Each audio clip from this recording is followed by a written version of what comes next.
The Book of Mormon, another testament of Jesus Christ. Chapter 6. The Nephites prosper. Pride, wealth, and class distinctions arise. The church is rent with dissensions. Satan leads the people in open rebellion. Many prophets cry repentance and are slain. Their murderers conspire to take over the government. And now it came to pass that the people of the Nephites did all return to their own lands in the 26th year, every man with his family, his flocks and his herds, his horses and his cattle, and all things whatsoever did belong unto them. And it came to pass that they had not eaten up all their provisions. Therefore they did take with them all that they had not devoured of all their grain of every kind, and their gold, and their silver, and all their precious things, and they did return to their own lands and their possessions, both on the north and on the south, both on the land northward and on the land southward. And they granted unto those robbers who had entered into a covenant to keep the peace of the land, who were desirous to remain Lamanites, lands according to their numbers, that they might have with their labors wherewith to subsist upon, and thus they did establish peace in all the land. And they began again to prosper and to wax great. And the 26th and 7th years passed away, and there was great order in the land, and they had formed their laws according to equity and justice. And now there was nothing in all the land to hinder the people from prospering continually, except they should fall into transgression. And now it was Gidgiddoni and the judge Laconius, and those who had been appointed leaders who had established this great peace in the land. And it came to pass that there were many cities built anew, and there were many old cities repaired, and there were many highways cast up, and many roads made, which led from city to city, and from land to land, and from place to place. And thus passed away the 28th year, and the people had continual peace. But it came to pass in the 29th year there began to be some disputings among the people, and some were lifted up unto pride and boastings because of their exceedingly great riches, yea, even unto great persecutions. For there were many merchants in the land, and also many lawyers and many officers. And the people began to be distinguished by ranks, according to their riches and their chances for learning. Yea, some were ignorant because of their poverty, and others did receive great learning because of their riches. Some were lifted up in pride, and others were exceedingly humble. Some did return railing for railing, while others would receive railing and persecution and all manner of afflictions, and would not turn and revile again, but were humble and penitent before God. And thus there became a great inequality in all the land, insomuch that the church began to be broken up. Yea, insomuch that in the 30th year the church was broken up in all the land, save it were among a few of the Lamanites who were converted unto the true faith.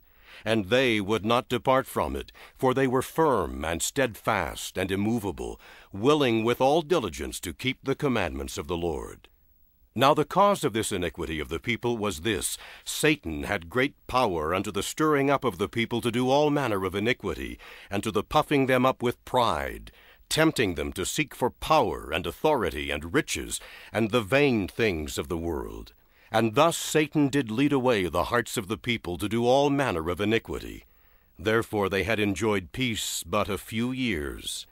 And thus, in the commencement of the 30th year, the people having been delivered up for the space of a long time to be carried about by the temptations of the devil whithersoever he desired to carry them, and to do whatsoever iniquity he desired they should, and thus, in the commencement of this the 30th year, they were in a state of awful wickedness.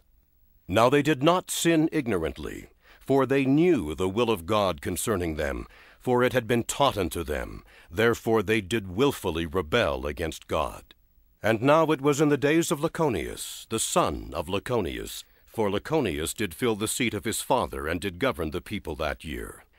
And there began to be men inspired from heaven and sent forth, standing among the people in all the land, preaching and testifying boldly of the sins and iniquities of the people, and testifying unto them concerning the redemption which the Lord would make for his people, or in other words, the resurrection of Christ. And they did testify boldly of his death and sufferings. Now there were many of the people who were exceedingly angry because of those who testified of these things. And those who were angry were chiefly the chief judges, and they who had been high priests and lawyers. Yea, all those who were lawyers were angry with those who testified of these things. Now there was no lawyer, nor judge, nor high priest, that could have power to condemn anyone to death, save their condemnation was signed by the governor of the land.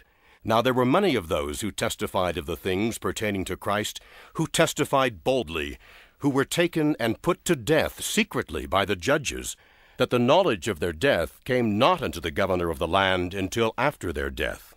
Now behold, this was contrary to the laws of the land, that any man should be put to death, except they had power from the governor of the land.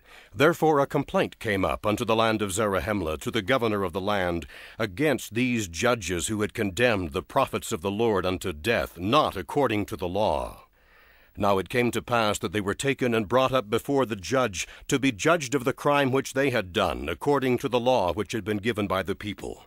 Now it came to pass that those judges had many friends and kindreds, and the remainder, yea, even almost all the lawyers and the high priests, did gather themselves together and unite with the kindreds of those judges who were to be tried according to the law.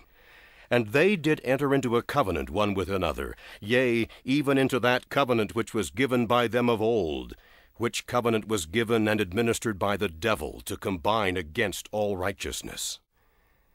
Therefore they did combine against the people of the Lord, and enter into a covenant to destroy them, and to deliver those who were guilty of murder from the grasp of justice, which was about to be administered according to the law.